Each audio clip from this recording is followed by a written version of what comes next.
Welcome to the Having It All podcast, the show about what it takes to live an abundant, loving life. My name is Matthew Bivens, and each week I'm helping you get out of your head so that you can truly have it all. Let's do it. What's going on, everybody? Matthew Bivens here. Thank you for joining me on another episode of the Having It All podcast. Today I am excited. I'm excited because I'm doing something that I haven't done in a long time, and that's having a guest with me, joining me on the show. And this guest is somebody who's been on the show before. She and I have had many conversations over the life of this podcast, and we actually share a bed together. So, yeah. It's my wife, my amazing wife, Sarah. What's up, baby? Thank you. Hi. The crowd goes wild. Hi, boo. I'm awesome. Thank you. Cool. Thanks for having me on the Having It At All.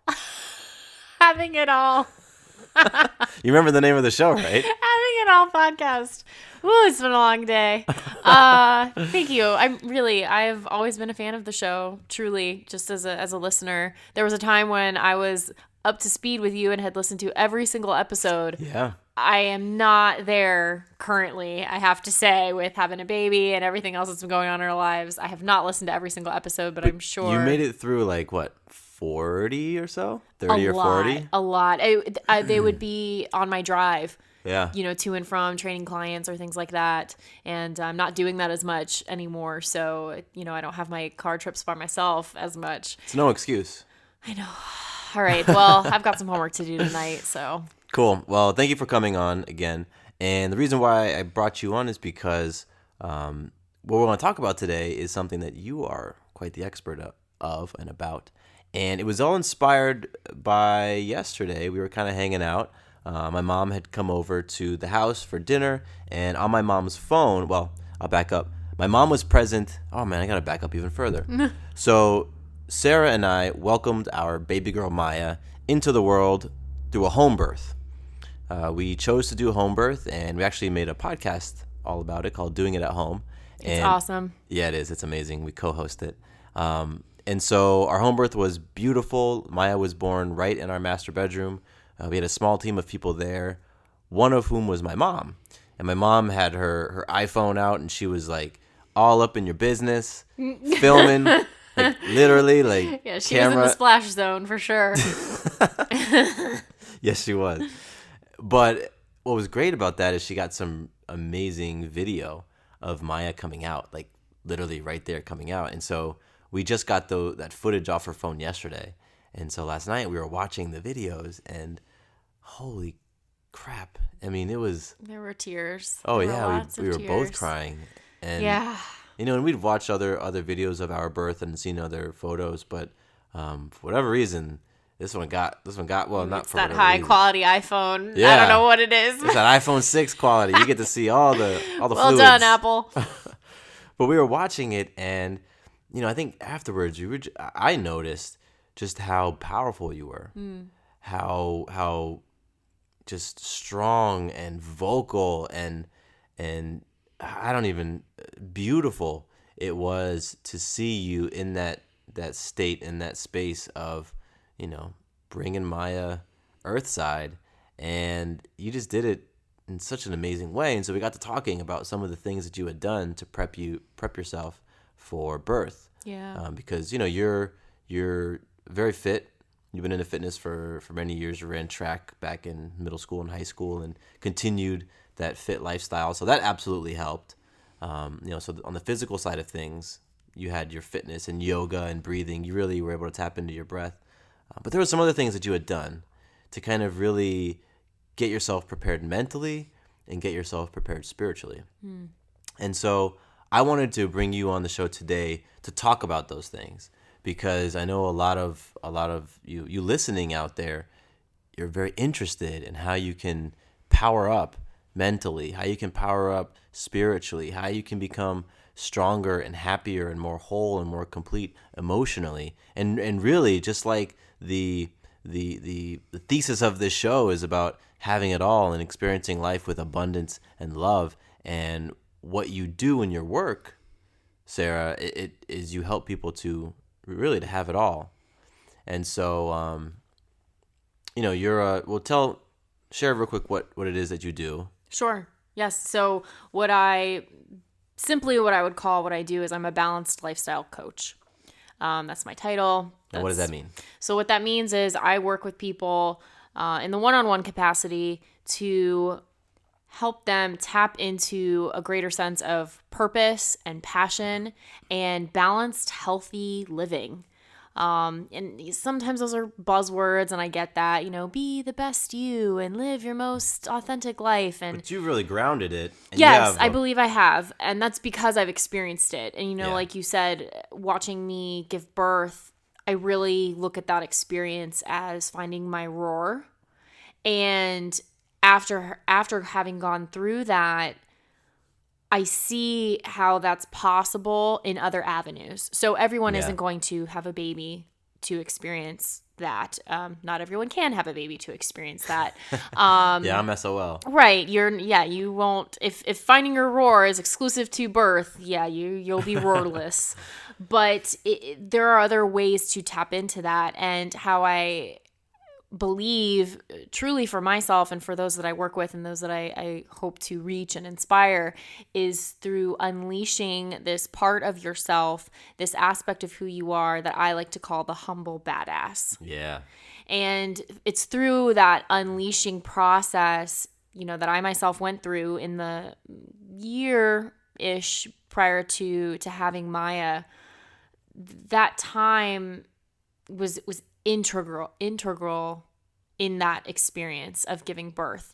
But like I said, it doesn't have to be birth. We all have our versions of whatever that is, that time in our lives or that experience where we really have to dig deep, get into the grit, find out who we truly are, and come out on the other side, changed in some sort of way, prayerfully an empowered way. And that is exactly what I experienced. And so my mission is to help as many people realize that for themselves, to find their roar in their own way. And that is certainly accessible more so when you unleash your humble badass.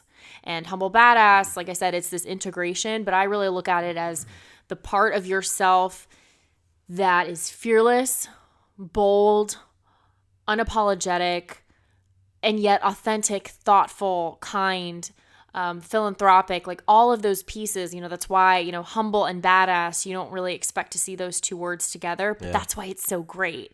That's why it's so awesome. The concept really sprung from this conversation I was having a while back with a friend about being too much. I'm using air quotes around that concept of being too much for people to handle, whatever that means. That basically, it just means you're threatening, or you don't shut up, and that's frustrating for people. Or being not enough, like you don't speak up for yourself, you're not assertive enough, you're not, if you're a female, you're not masculine enough, you're not like, I can curse, right? Like swinging your dick around, or metaphoric dick, to get what you want. It's like you have to do one or the other. And I was like, fuck that.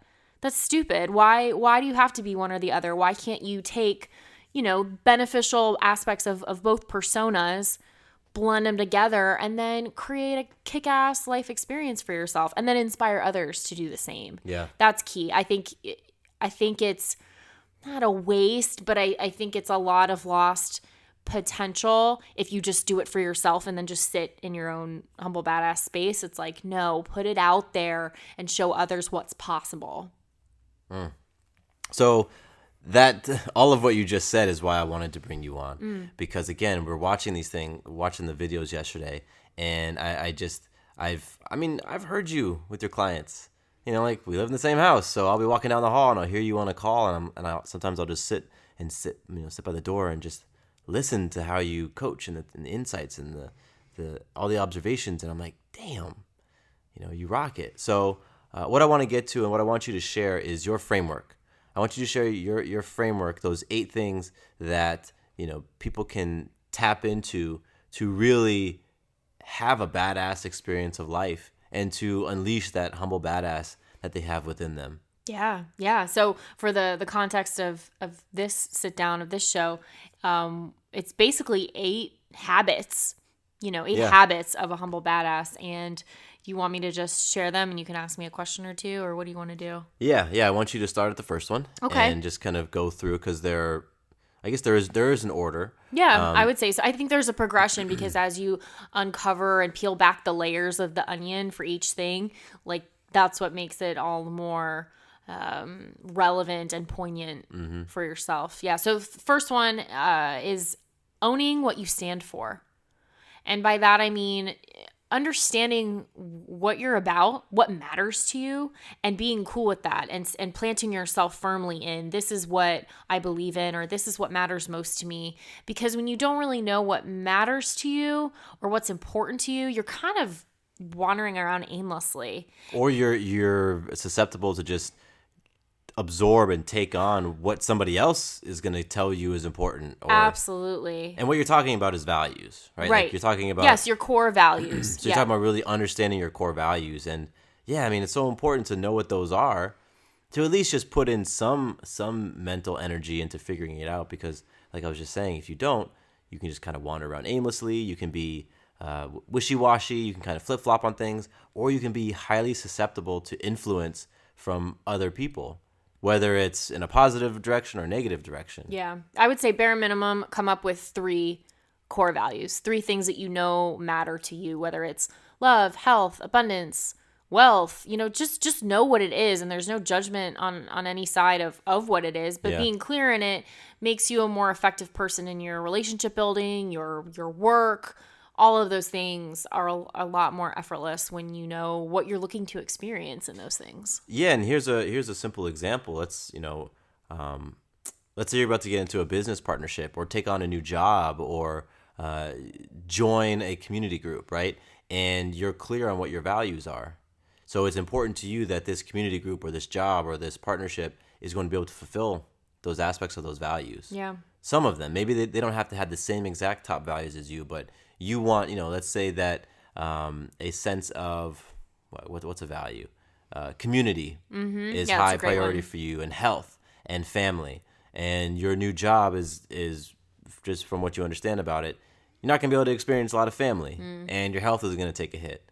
So by knowing what your values are, you can simply just compare and say pros and cons and say, is this opportunity gonna allow me to live into my values, or is it gonna pull me away?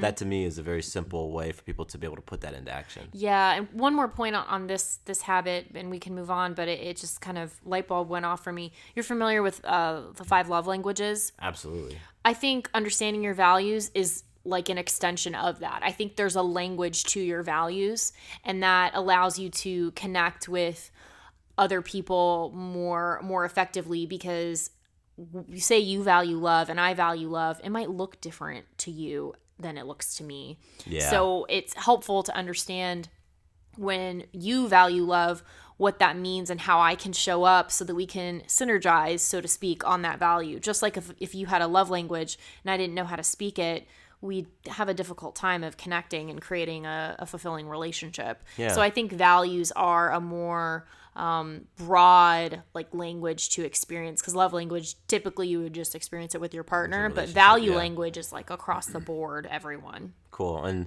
I'll put a link to 5 love languages. It's by Gary Chapman. I'll put a link to it in the show notes for this episode, which you can find on Fireside Network, firesidenetwork.com. So, okay, that was number 1. Number 1 was owning what you stand for. What's number 2? Uncovering and unleashing your superpowers. Nice. And that, let's see, simply stated, there are a lot of things about ourselves that we tend to hide or downplay. And I say to fuck with that, because that's just so unattractive to me. It's one thing to be humble, but to be like the self-effacing bullshit, I used to do that. Not honor or not acknowledge the awesome things about myself for what? I don't know, fear of intimidating other people or myself, afraid of what if I am that? What if I am actually this awesome?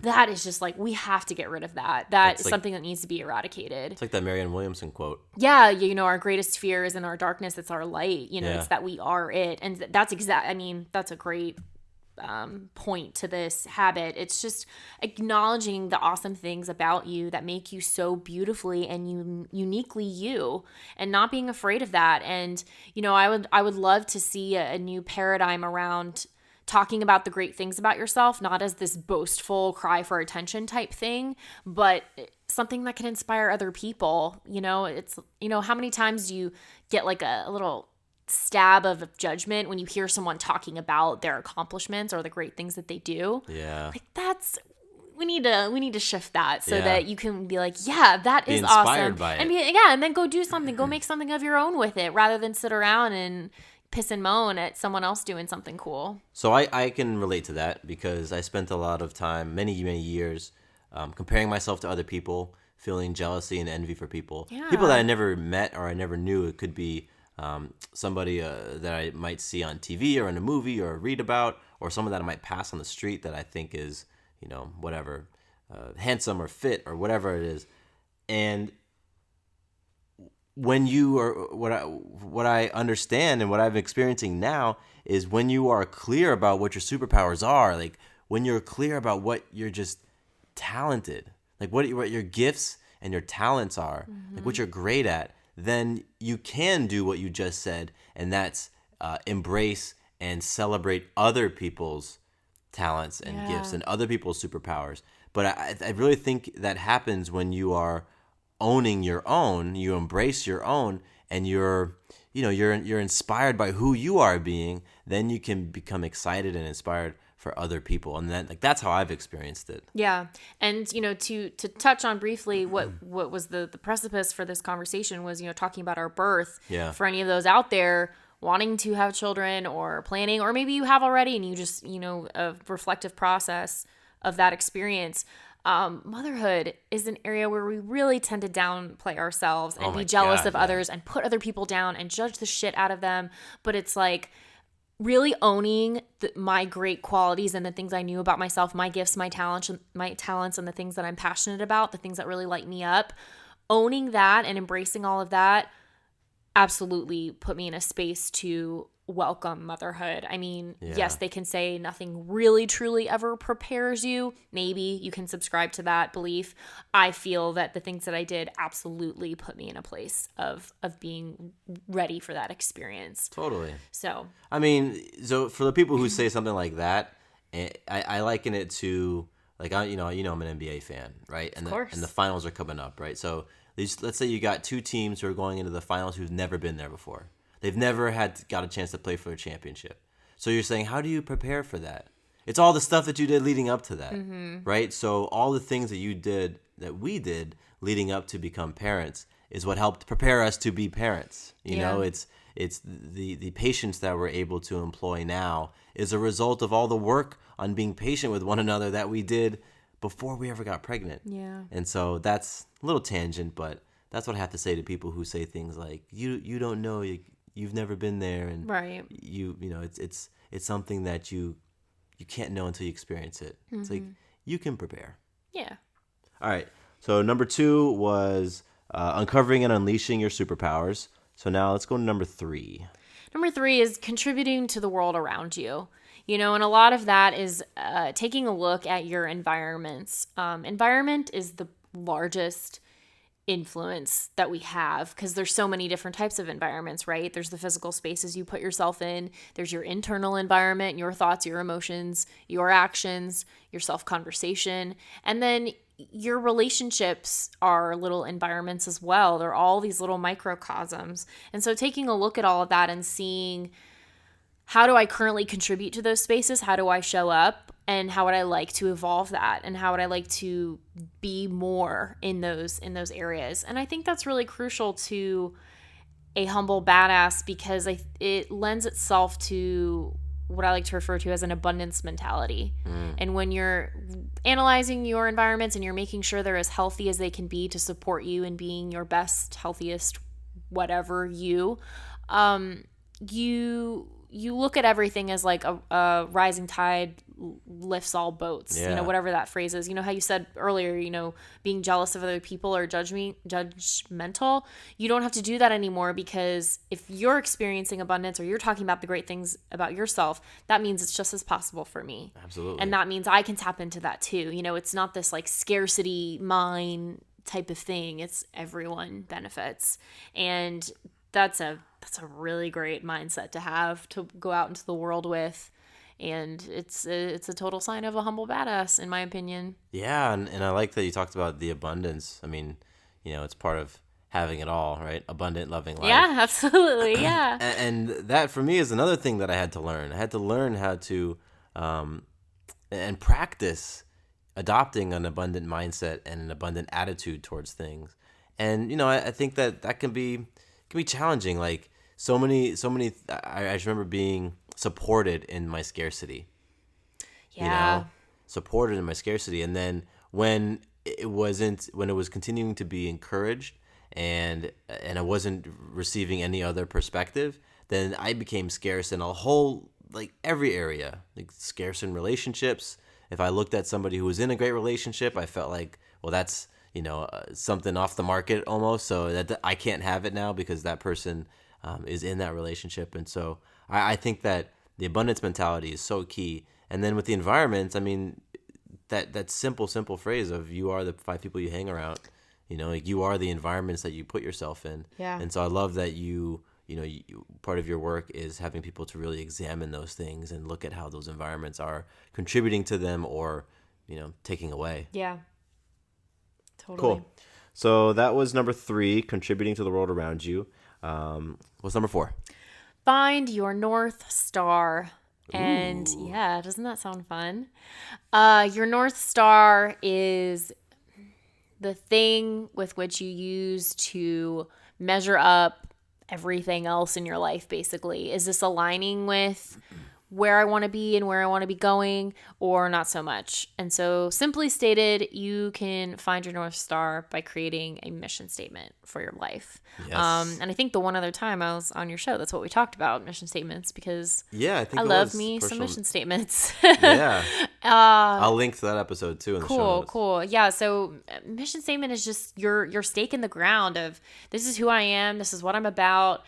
It draws upon your core values. It incorporates the things that you're passionate about and the things that are awesome about you, and who you want to be and how you want to show up in the world. And when you make a decision, whether it's a relationship, a job offer, moving to a new space, eating a certain type of food, does this align with where I want to be at or not? If it does, great. If it doesn't, that can be great too, but at least you know that it didn't really fall in line with what you said you were about. And you don't have to judge the shit out of yourself for that. You can just say, hey, I know why I got that result, because I deviated from who I say I am. Yeah. And that's fine. I fell out of integrity for a second. We all do it. Get back on. Yeah. Yeah, and I a lot of things shifted for me when I created my first personal mission statement about 4 years ago. I actually remember watching that TED Talk by Simon Sinek, Start with Why. Yeah. And he really diagrams why it's important to have what in his framework is called a why, but same as a personal mission statement. Why it's so important to have one and to start there when you're making major decisions within your life. The different big life milestones that you're going to face, or the different crossroads, and just to be able to, like you said, have something that you can kind of, like a measuring, it's like a barometer, for the decisions and the different things and the different paths that you have the opportunity to take in life. You have this mission statement that you can say, okay, is this, like you said, is this going to align? Is this going to take me closer to fulfilling my mission, further away? And then at that point, you don't have to judge it. Right. So, it just is. Yeah, and so I love all that. And links abound. There's going to be a bunch of links in the show notes. So I'll link Awesome. to our episode, and then the Simon Sinek talk. Cool. All right, so 4 was finding your North Star. What is 5? Being intentional as hell. Intentional as hell. That means being very clear on the hats that you wear in your life. We all wear a lot of hats. I think that's a thing you get badges of cool and honor for doing a ton of stuff and then not coming back to yourself at the end of the day. And it's really like cool, especially as a and parent. hip. It's like your social currency is how exhausted you are and how much you haven't done for yourself. It's like that's what puts you in the rankings of like how frazzled. Like, how many meals in a row have you eaten standing by the sink? How many showers have you skipped? You know, right? And that makes you what? Fuck that. A Like, hero, that goes, a martyr. I'm not interested in being a martyr. it goes back to the like kind of the self-deprecating type of I think internal conversation, and patting yourself on the back for how, like you said, for being a martyr.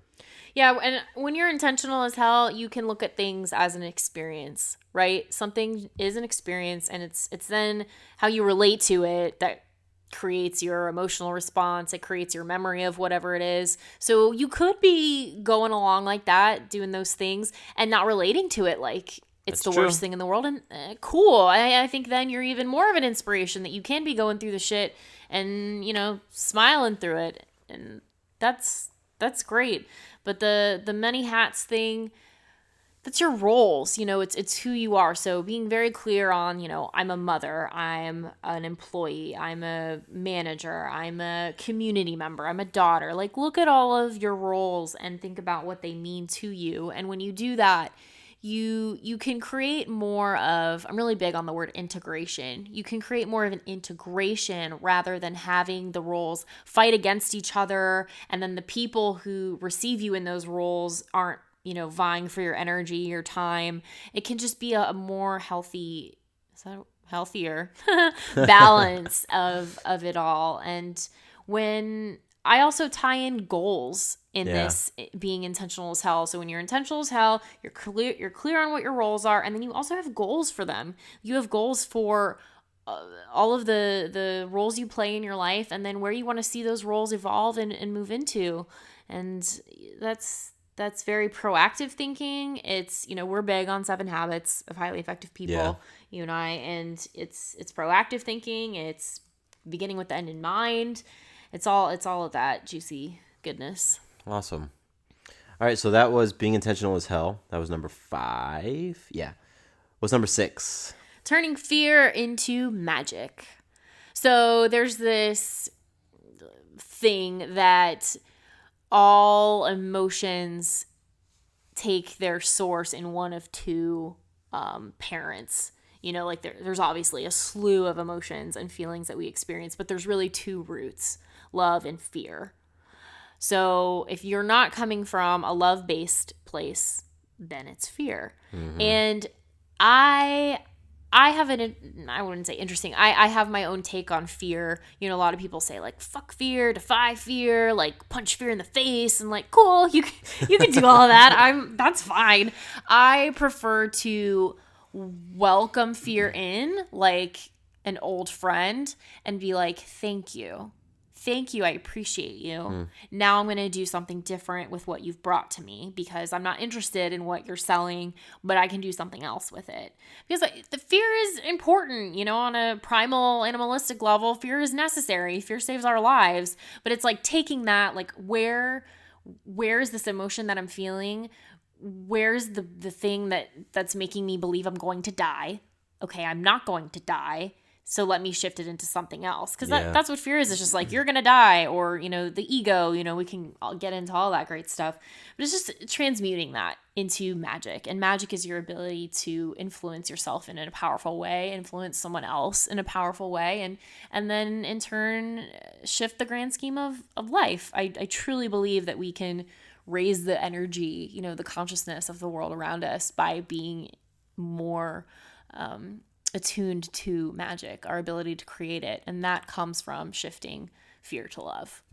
Well, that's a topic that I talk about so much on the show. You probably heard in the episodes you listen to. Yeah. Just this idea of fear and love, and what happens when you choose fear versus what happens when you choose love, and that's a big part of my story. That's a big part of my story because I have very clear examples of what it feels like viscerally, feels in my body to choose fear. Yeah. And I did it so often that it just became this thing that I got used to. And so to shift up and to now be choosing love and to experience how much different life is and how much different life feels when choosing love. It is something that, again, I'm no stranger to, and you listening, if you listen to the show for a little while, you aren't a stranger to it either. So I'm happy that's part of the framework. I think it's dope. Yeah, man. All right, so that was turning fear into magic. That was number 5? No, 6. 6. Yeah, 6. So number 7. What's number 7? Address your body vehicle. Your body vehicle is, we're multifaceted beings. We're not just one dimensional. There's many parts to us, and this body vehicle, there's this model of you're comprised of 5 wheels. Your mental is the steering wheel, if you're the car, if you're the vehicle, and then you've got emotional, physical, spiritual, and social. Those are your wheels, and it's about tuning into them and looking at them and giving them a little checkup, checking in every once in a while, and again being that proactive stance rather than having to replace some busted tires, i.e. a huge breakdown in life or in your understanding of yourself in any of those areas. And so that's what addressing the body vehicle is. It's just checking in. How am I feeling in all of these areas, and what do I need to do to improve my relationship in them? Now, I'm very familiar with the body vehicle as well, and I think it's worth saying that the body vehicle as a concept is something that both Sarah and I received through the Your Day Balance game. I'll put a link in the show notes to the Your Day Balance game as well. And as an idea, I think its power lies in its simplicity. Yes. Right? That you as a person are driving through life and you're experiencing it in these 5 different ways. You're experiencing it, through your physical body, mentally, spiritually, emotionally, socially. And so many of us are inflated or overinflated in some wheels and then rolling around with flat tires in others. Yeah, sparks flying. Yeah, you may not even have tires on the damn vehicle. Like, how many people do you know are like just beast mode in spiritual or mental? Mm-hmm. But physically, yeah, they just let it go. Let it go. Yeah. And your physical wheel is attached to your emotional wheel.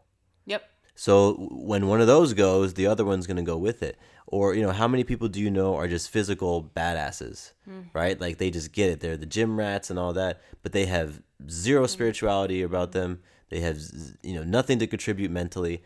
And the whole idea with a body vehicle is you want to be rolling around with 5 tires that are nicely inflated, and you're constantly checking in, to see like, hey, how's my spiritual wheel doing? Well, I haven't done anything spiritual this week, so let me go for a walk through nature and meditate, or you check in like, how's my physical wheel doing? Well, boy, I feel like I've been letting myself go a little bit. Let me get back on. Like, let me get with a trainer and reinflate that tire. Or shoot, maybe if you were like, I think like me before, I don't know, what's it, 2017 now, probably 2012, before 2012, I didn't have a spiritual wheel. So you might be rolling around without a wheel. There may not be any wheel. It's just axle hitting the ground. And in that case, you might want to say, okay, what are some small things I can do to start getting a wheel on this car?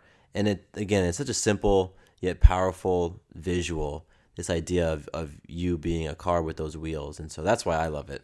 Yeah, it's relatable. And yeah. It's something that you can, I can get a handle on that. Yeah.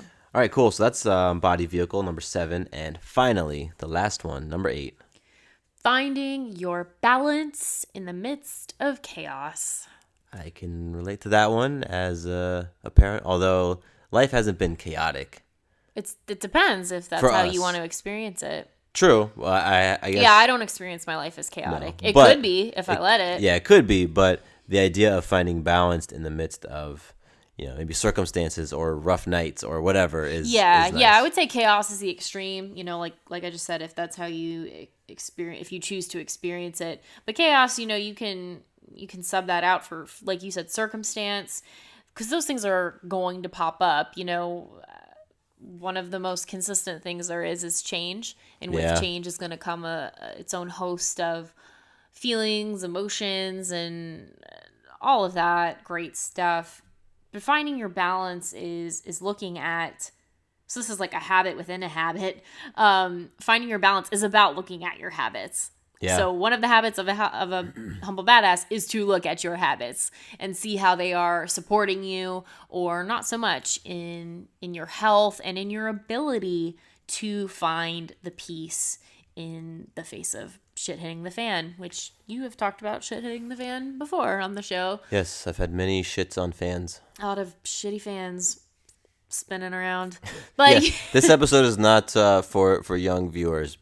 So I should have said at the top of the as we say, episode. 20 minutes in, yeah. Oops. But yeah, man, it's just about, being able to face those things with kind of a chuckle and a smile on your face. Like, this is happening. Awesome. I'm going to roll up my sleeves. I'm going to be a badass and just move on to the next thing because I've got too many other awesome things happening, too many cool things that I'm creating to waste any sort of time on this nonsense. And the word balance itself is its own framework, and you go into that, in your work. We'll just tease them right now with it, though. You gotta do some work to find out more on that. So that's awesome. So those are the 8 things. Those are the 8 habits of a badass. Yeah, I love it. Super cool. And it's funny. A part of me was like, okay, how do you want to segue into this next conversation? But I know what you've been working on, right? I've been a part of working on different things with you, so I know that you've taken this framework, you've taken this idea of a humble badass, and you've put it into a couple of products and services. And so, real quick, share what they are and why the hell people should even be interested. Like, real quick. Well, real quick, go back and listen to everything we just talked about, and that's why you should be interested. Don't take my word for it. Like, experience it, do it, get into it, and if you want to get into it and just, I guess this was a little appetizer. This was a little teaser, an hors d'oeuvre. If you want a little bit more substantial helping, go check out the ebook of Unleash Your Humble Badass. It goes into all of these 8 things we just talked about and gives some more perspective, some more meat on the bones of what we just talked about. And that would be my suggestion. Go dive into that ebook. And then for the person who's like, all right, great, what you said was awesome. I want to figure out how I can own what I stand for. How do I even know what I stand for? How do I identify my superpowers? I want to learn to be intentional as hell. Like, they want to dive deeper. Tell them what they can do. You can skip right over that ebook and dive into the course. It's a self-guided. I made it self-guided because people like to go at their own pace. And this is my one-on-one coaching that I do, with people all over the country. In your own digestible format. So this is me, everything I do poured into it just in a way for you to do it yourself. Because not everyone has the time or resources to do one-on-one coaching. Totally get that. Been there. And this is for you to just, take at your leisure. And it's got a bunch of other cool resources for you, from audio and visual downloads to fun exercises for you to do. It's been really intentionally created and tested myself. It's kind of like with a skincare product or something. Like, I would not put it out into the masses unless I had tested it on myself. So it's, and by that you mean, like, this is all the stuff that you did and have been doing over the years. Yeah. And you did again as we prepared for Maya to come. Yeah. And you've done with all your clients for so many years. Mm-hmm. So it's, you've kicked those tires. It's been around for a minute. It's been tested, and I would not be talking about it if it didn't have a huge impact in my life. And I'm sure you wouldn't be allowing me to come talk about it if you haven't seen the impact of it as well on me, and you experience the residuals of that. Because I'm selfish with the show. I know. I get it. I totally understand. So, okay, where can people check it out? On my new website that my amazing husband created for me. Oh, snap. Yeah, we did that real quick. Pretty talented. Yesterday. It's sarahbivens.com. That's it. Plain and cool. Simple. Sarah with an H, and Bivens, like this guy over here who hosts this show. And I'm super excited about it. I can't wait for people to get a hold of this and to experience what I've been experiencing. Like I said, raise that energy, that consciousness, and no joke, heal the world. I truly believe we can heal the world. Big mission. With this stuff. We really can. Cool. Well, I love it. I live it. I see you live it. I see it played out all over the place. So yeah, you're listening. go check it out, sarahbivens.com. You can check out all her cool stuff. And I appreciate you jumping on the podcast again with me. I know, we live in the same house, and all we have to do is say, hey, let's pause watching our evening movie and podcast real quick. But I do appreciate you coming and sharing this stuff, because like I said, I hear you share this amazing insight with your clients, with people who pay you thousands of dollars, who jump on phone calls with you for an hour every week. But you're coming in here and you're laying this stuff down just because you love it and you want to share it and you want other people to find it and benefit from it. So thank you. For you listening, I've put everything, all these links. There's like a dozen links in the show notes. And so please jump over to firesidenetwork.com. That's where this show lives. That's where this podcast lives. The podcast is part of the Fireside Network. So you want to go over there, firesidenetwork.com, then click on the show, Having It All, and you can find this episode and click on it to view all the links to everything, the 5 love languages, Simon Sinek, personal mission statement episodes, 7 habits of highly effective people, all that great stuff. And I think that's it. Grateful to you. Thank you. Baby girl. Thank you. Baby girl. That's what I say to Maya. I'm your baby girl too. You're baby. Baby, yeah. Maya's baby girl. And grateful to you listening. And that's it. I'm out. My name is Matthew Bivens, and here is to you having it all.